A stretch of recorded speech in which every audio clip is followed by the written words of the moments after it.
We are all sexual beings, and whether we want to start exploring at an early age or when we are in our 50s, we should have that right, and we should be part of that fighting for the recognition to explore one's sexuality. And I think, I think we really live in a very difficult society that is so restricted in many ways. We say we have freedom, we have democracy, we have everything, but we are actually so closeted in many ways. Most of our population live in the closet, not a heterosexual closet or a homosexual closet. We live in a South African closet, and we need to open that closet, and we all actually need to come out, whether we're coming out as straight people, because even straight people don't have, their sexual rights. And so we need to claim many of those rights. Yeah. And that is a struggle for everybody. Given the focus on human rights, is it not a retreat to talk about masculinity and femininity? Is that not more important for us to be human beings? Given the fact we do have biological needs in terms of children, but we also have rights to sexuality in terms of as consenting adults, right? Why then is this not a retreat to talk about being masculine and being feminine, as opposed to being human beings first and foremost? It would be very difficult for us to move away from those categories, because we love boxing ourselves, we love categorizing, we love clustering, and so it's easier for us to talk about masculinity and femininity. However, we find it very difficult to realize that those categories and those gender identities, gender expressions can actually coexist within one being. So, for example, if we see a woman who is both masculine and feminine, we are totally confused and we cannot deal with it. And a lot of what's happening now is that a lot of people are actually saying, well, you know what, I am sick and tired of being a feminine person, I want to claim my masculinity. And that could be whether women are doing it as masculine women or as butch women, or they're doing it as transgendered people. Right? And so you're finding that move now, because people are trying to say, well, I'm tired of these categories, I'm tired of being boxed, I want something new and I want to be my total self. And so, for me, it doesn't really worry me that we talk about masculinity and femininity. It worries me that we talk about them as binaries. And for me, what's important is to start recognizing that they can actually we can find them in a particular being.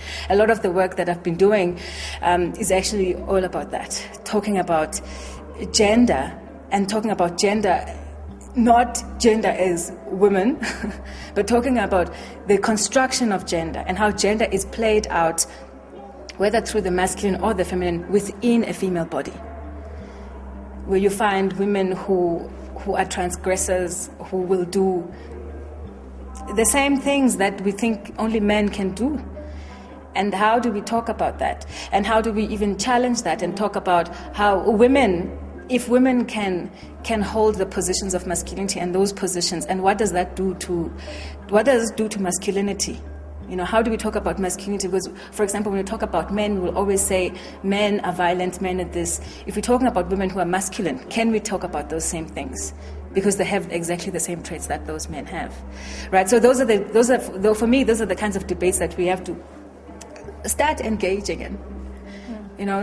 To open up those tensions that we find so difficult to talk about.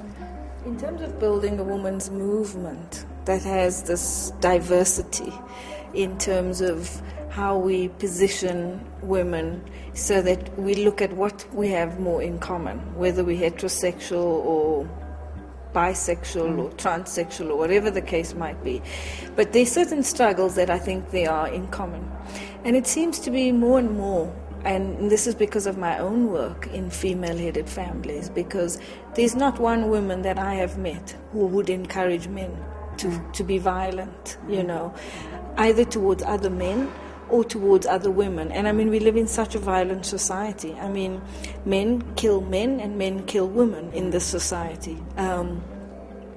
And moving beyond that, because something happens during the process of socialization as well as the engagement with mass culture, which changes men. But it seems to be more and more, as I say to you in my own work, that this notion of a progressive masculinity is a contradiction in terms. I don't think you can have a progressive masculinity, and I think we've seen the focus on men, now more and more.